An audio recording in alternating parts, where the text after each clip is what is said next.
The Siege of Cork took place during the Williamite War in Ireland in the year of 1690, shortly after the Battle of the Boyne, when James II attempted to retake the English throne from King William III. In a combined land and sea operation, Williamite commander Marlborough took the city and captured 5,000 Jacobite prisoners. Background: after the Boyne, William occupied Dublin and the Jacobites retreated to the west of Ireland. William assaulted Limerick in August 1690 but was repulsed. To secure the Jacobite-held ports of Cork and Kinsale on the southern coast, he dispatched a force under John Churchill, 1st Duke of Marlborough. The sieges. Cork. Marlborough reached Cork by sea on the 21st of September 1690.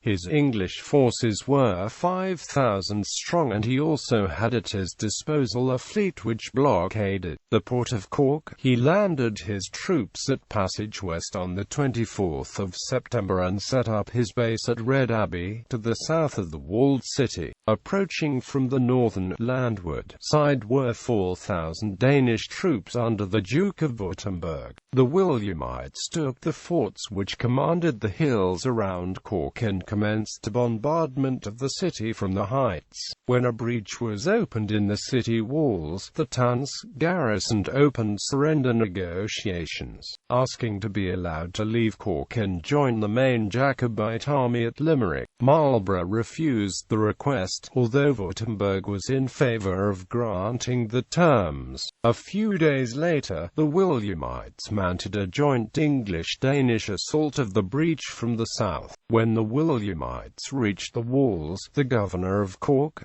Elliot, opened new surrender talks and agreed that the garrison would become prisoners and would surrender their arms and stores. Marlborough accepted and the town surrendered. In spite of this, the Williamite troops sacked the city, did a great deal of damage, looting much property and abusing the Catholic inhabitants. Many civilians were killed before Württemberg and Marlborough could restore order. Kinsale. It remained for the Williamites to take nearby Kinsale, which was strongly defended by two forts, the Old Fort, also known as James Fort, and the new fort at Charles Fort.